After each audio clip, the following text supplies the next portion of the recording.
नमस्कार दोस्तों, स्वागत है आप सभी का रॉयल एजुकेशन क्लासेज में। जैसा कि आपको पता है हमारी एंशिएंट हिस्ट्री की सीरीज़ चल रही थी, उसी के अंतर्गत हमने पिछली क्लास में बौद्ध दर्शन के बारे में जाना।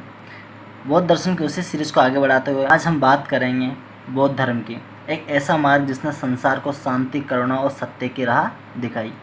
महात्मा बुद्ध के उपदेशों ने हमें सिखाया कि दुख का अंत संभव है और सही मार्ग पर चलकर हम निर्वाण की प्राप्ति भी कर सकते हैं। तो आइए जानते हैं कि बौद्ध धर्म के सिद्धांत क्या है, उसका महत्व क्या है। तो आइए देखते हैं। सबसे पहले हमारा टॉपिक है अनिश्वरवाद। अनिश्वरवाद का मीनिंग होता है भगवान के अस्तित्व को नकारना, ठीक। यानी बुद्ध धर्म में भगवान के अस्तित्व को नकारता है, यानी भगवान को नहीं मानता है, आत्मा के अस्तित्व को भी नकारता है, ठीक है। जो बौद्ध धर्म में वो आत्मा के अस्तित्व को नकारता है, यानी आत्मा को नहीं मानता है। रीबर्थ, ध्यान रखना, जो बौद्ध दर्शन है वो पुनर्जन्म के कॉन्सेप्ट को एक्सेप्ट करता है, पर उसका रीज़न क्या है? पुनर्जन्म का कारण आत्मा नहीं होकर क्या है? चेतना, ठीक है। तो पुनर्जन्म के कारण आत्मा नहीं होकर क्या है? चेतना, ठीक है। अब देखिए अनात्मवाद। अनात्मवाद का मीन होता है कि आत्म चेतना पर बल देना, ठीक है। अनात्मवाद का मीनिंग क्या है? आत्म चेतना पर बल देने, स्वयं पर बल देना।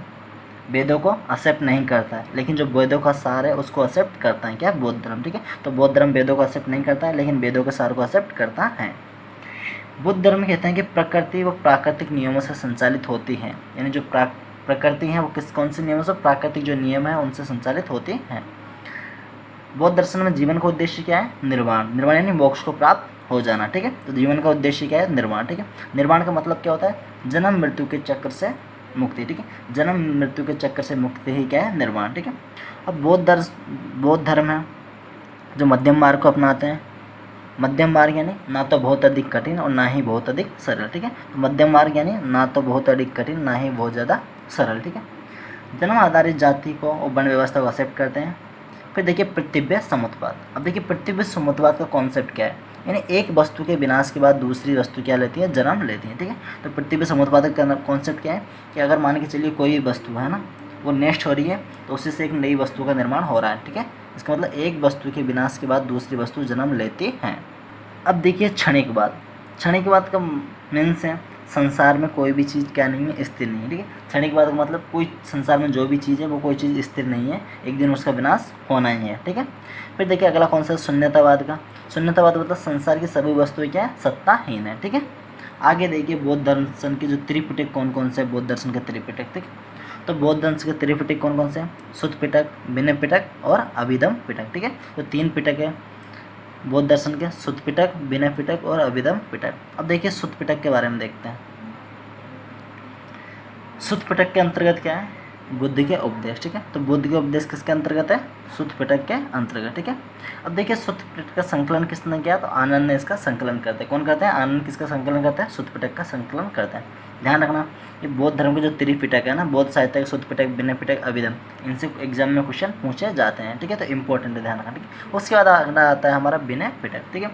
विनय पिटक क्या है? बौद्ध मठ में रहने वाले लोगों के लिए जो रूल रेगुलेशन बने होते थे वो किस में संकलित है? विनय पिटक में, ठीक है। तो विनय पिटक में क्या है? जो बौद्ध मठ में जो भी महिला पुरुष रहते थे, महिलाओं के लिए क्या नियम है, पुरुषों के लिए क्या नियम है, तो वो रूल्स रेगुलेशन किसके अंतर्गत है? विनय पिटक के अंतर्गत। और इसका संकलन कौन करता है? उपाली, सॉरी। तो इसका संकलन किसने किया? उपाली ने संकलन किया किसका? विनय पिटक का, ठीक है। उसके बाद में नेक्स्ट है हमारा अभिधम पिटक। अभिधम पिटक में क्या है? बौद्ध दर्शन, ठीक है। इनका संकलन किसने किया? मोकालीपुत्र तिस्सा ने इसका संकलन किया, ठीक है। तो 3 पिटक देख लिया हमने, कौन सा? सुत्त पिटक, विनय पिटक और अभिधम पिटक। सुत्त पिटक का संकलन आनंद ने, विनय पिटक का उपाली ने और अभिधम का मोकालीपुत्र तिस्सा ने किया। अब देखिए बौद्ध धर्म के त्रिरत्न, ठीक है। अब बौद्ध धर्म के त्रिरत्न कौन सा है? तो एक तो बुद्ध, धम्म और संघ। अब देखिए बुद्ध का मतलब क्या होता है? बुद्ध का मतलब होता है इनलाइटमेंट, यानी प्रकाश, ठीक है, ठीक है, यानी ज्ञान, ठीक है। तो बुद्ध का मतलब क्या होता है? इनलाइटमेंट, प्रकाश यानी ज्ञान, ठीक है। और धम्म का मतलब क्या है? धम्म के अंदर क्या है? जो दर्शन है, विचारधारा, ठीक है। धम्म का मतलब होता है कि जो दर्शन है बुद्ध धर्म का, ये विचारधारा, वो उसको क्या बोलते हैं? धम्म बोलते हैं। और संघ क्या थी? संघ एक व्यवस्था थी, एक बॉर्डर था, ठीक है। तो बुद्ध का मतलब तो ज्ञान, धम्म का मतलब दर्शन या विचारधारा, और संघ क्या थी? एक व्यवस्था थी, यानी एक बॉर्डर था। देखिए बौद्ध संगति है। अब देखिए बौद्ध संगति है, ठीक है। अब बौद्ध संगति है, देखिए बौद्ध धर्म में 4 बौद्ध संगति हुई, उनके बारे में देखते हैं। तो प्रथम बौद्ध संगति, ठीक है। प्रथम बौद्ध संगति 483 BC में होती हैं, ध्यान रखना, ठीक है। कहाँ पर होती है? सत्तरगढ़ गुफा, राजगिरी में होती है। इसके चेयरमैन कौन थे? महाकश्यप, ध्यान रखना, ठीक है। तो इसके चेयरमैन कौन है? महाकश्यप। और संरक्षित किसने किया था इनका? अजातशत्रु, तो ये ध्यान रखना, ठीक है। अगर प्रथम बौद्ध संगति का संरक्षक पूछे तो कौन था? अजातशत्रु। और ध्यान रखना जो प्रथम बौद्ध संगति थी उसी के अंतर्गत सुत्त पिटक व विनय पिटक का संकलन भी किया गया था, ध्यान रखना, ठीक है। तो प्रथम बौद्ध संगति हमने क्या देखा था? 483 BC में होती है, सतकर्णी गुफा राजगिरी में होती है। चेयरमैन कौन बनते हैं? इसका महाकश्यप बनते हैं। संरक्षक कौन थे? अजातशत्रु। और सुत्त पिटक व विनय पिटक का संकलन भी प्रथम बौद्ध संगति में ही होता है। अब आती है द्वितीय बौद्ध संगति, ठीक है। द्वितीय बौद्ध संगति क्या होती है? 100 साल बाद, ध्यान रखना, ठीक है। फिर 100 साल बाद में द्वितीय बौद्ध संगति होती है 383 ईस्वी में, और प्रथम कब हुई थी? 483 ईस्वी में, ठीक है। द्वितीय बौद्ध संगति कहाँ होती है? वैशाली में द्वितीय बौद्ध संगति होती है। और इसके चेयरमैन किसको बनाया जाता है? कौन थे? सवाग कमीर, ध्यान रखना, ठीक है। सवाग कमीर, ध्यान रखना, इसके चेयरमैन थे। और संरक्षण कौन था? कालाशोक, ठीक है। अब देखिए बौद्ध भिक्षुओं का विभाजन होता है किसमें? द्वितीय बौद्ध संगति में ना, ध्यान रखना, ठीक है। और द्वितीय बौद्ध संगति के अंदर क्या होता है? जो बौद्ध भिक्षुओं का विभाजन होता है स्थाविद में और महासंघिक में, ठीक है। स्थापित कैसे लोग थे? रूढ़िवादी, ठीक है, ठीक है। जो बौद्ध दर्शन के जो भी कॉन्सेप्ट था, जो भी दिया था वो उसको वैसे वैसे अपना लेंगे, ठीक है। तो रूढ़िवादी लोग थे। और महासंघिक कैसे? उदार लिबरल लोग थे, ध्यान रखना, ठीक है। तो बौद्ध भिक्षुओं का विभाजन हो जाता है स्थापित और महासंघिक में, ठीक है, द्वितीय बौद्ध संगति में, ठीक है। अब आती है तृतीय बौद्ध संगति। तृतीय बौद्ध संगति होती है 250 BC में, ठीक है। 250 ईसा पूर्व में तृतीय बौद्ध संगति होती है। कहाँ पर होती? पाटलिपुत्र में। इसके चेयरमैन कौन बनते हैं? फिर मोकालीपुत्र तिस्सा, ठीक है। तो तृतीय बौद्ध संगति के चेयरमैन कौन बनते हैं? मोकालीपुत्र तिस्सा, ठीक है। संरक्षक कौन था? अशोक, ठीक है। तो तृतीय बौद्ध संगति के संरक्षक कौन थे? अशोक। और इसमें अभिधम पिटक का संकलन होता है, ठीक है। देखिए तो ये अभिधम पिटक का संकलन किसमें होता है? तृतीय बौद्ध संगति में, ध्यान रखना, ठीक है।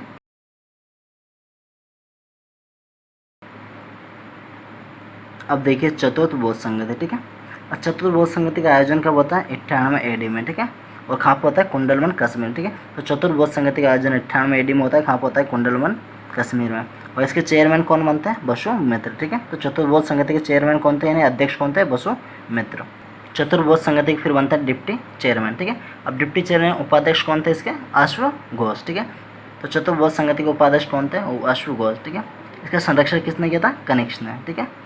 और इसी समय में चतुर्बौद्ध संगति में जो बौद्ध धर्म महायान व हीनयान में विभाजित हो जाता है। उससे पहले हमने देखे कि जो बौद्ध धर्म है उसका भी 2 बार विभाजन होता है द्वितीय बौद्ध संगति में। किस किस में होता है? स्तरविद और महासंघिक। स्तरविद कैसे लोग थे? रूढ़िवादी लोग थे। और महासंघिक वो कैसे? लिबरल ने उदारवादी लोग थे, ठीक है। अब देखिए चतुर्बौद्ध संगति बौद्ध धर्म का वही 2 भागों में विभाजित हो जाता है, महायान हीनयान में। तो बौद्ध धर्म 2 भागों में बढ़ जाता है, महायान हीनयान में, ठीक है। और महायान लोग रहेंगे वो खा रहेंगे उत्तर भारत में, ठीक है। कैसे लोग रहेंगे? महायान महासंघी लोग थे ना, लिबरल लोग थे, ठीक है। ये क्या करते हैं? जो बुद्ध दर्शन में विदेशी प्रभाव को शामिल कर लेते हैं, ठीक है। जो बुद्ध दर्शन में विदेशी प्रभाव भी शामिल रहेंगे, जैसे चाइना में जो बौद्ध लोग पाए जाते हैं वो कौन से? महायान संप्रदाय के, ठीक है। उसको देखिए हीनयान। हीनयान कैसे लोग थे? स्तरविदियन रूढ़िवादी लोग थे, ठीक है। जो क्या करेंगे? जो बुद्ध की जो विचारधारा थी उनको क्या करेंगे? एज इट इज एक्सेप्ट कर लेंगे, ठीक है। जैसे दक्षिण में श्रीलंका के जो बौद्ध धर्म के लोग हैं वो, ठीक है। आगे देखिए बौद्ध धर्म के पतन के कारण, ठीक है। जो बौद्ध धर्म के पतन के कारण कौन कौन से थे? तो एक तो देखिए समय के साथ बौद्ध धर्म में आडंबर और तंत्र मंत्र का बढ़ना, ठीक है। समय के साथ जो बौद्ध धर्म था उसमें आडंबर और तंत्र मंत्र बढ़ गए थे, ठीक है। और 7वीं 8वीं शताब्दी के समय पर जो वज्रयान का भी उदय हुआ था, ठीक है। बौद्ध मठों के द्वारा संपत्ति संग्रह करना, ठीक है। जो बौद्ध मठ थे वो भी क्या करने? संपत्ति का संग्रह करने लगे थे ना। और संपत्ति का संग्रह करने तो वहाँ पर विदेशियों ने उनके ऊपर क्या कर दिया? अटैक करना चालू कर दिया, ठीक है। जिससे भी बौद्ध मठों का अस्तित्व समाप्त हो गया, ठीक है। तो बौद्ध मठों के द्वारा संपत्ति का संग्रह करना और जिससे इनके ऊपर विदेशी आक्रमण बढ़े, ठीक है। बौद्ध मठों में महिलाओं का प्रवेश करना, ठीक है। बौद्ध मठों में महिलाओं का प्रवेश हो गया था जिससे मठों के अंदर बेविचार की भावना भी बढ़ने लगी, ठीक है।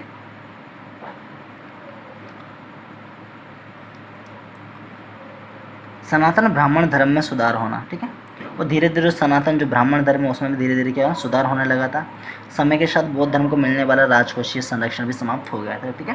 तो समय के साथ जो बौद्ध धर्म को जो राजकोषीय संरक्षण मिल रहा था वो भी क्या हो गया? समाप्त हो गया। जो राजा थे उनके संरक्षक थे वो भी धीरे धीरे समाप्त होने लगे, तो उन्होंने इनको संरक्षण देना बंद कर दिया था। अब देखिए बौद्ध धर्म का प्रभाव, कि बौद्ध धर्म का प्रभाव क्या पड़ा। तो महिलाओं व शूद्रों की स्थिति में क्या होने लगा? क्या हुआ? सुधार, ठीक है। बौद्ध धर्म के कारण महिलाओं व शूद्रों की स्थिति अच्छी हुई, जातिवाद कम हुआ, अहिंसा की भावना बढ़ी, यानी हिंसा कम हुई और अहिंसा की भावना बढ़ी। और समाज में उदार नियमों यानी लिबरल नियमों को बढ़ावा मिला, ठीक है। तो समाज में कैसे नियम? उदार या लिबरल नियमों को बढ़ावा मिला। अगला टॉपिक है हमारा जैन धर्म। इसके बारे में हम नेक्स्ट क्लास में पढ़ेंगे। आज की क्लास यहीं तक थी। नेक्स्ट क्लास में हम जैन धर्म के बारे में पढ़ेंगे। इस क्लास को आज हम यहीं समाप्त करते हैं। मिलते हैं नेक्स्ट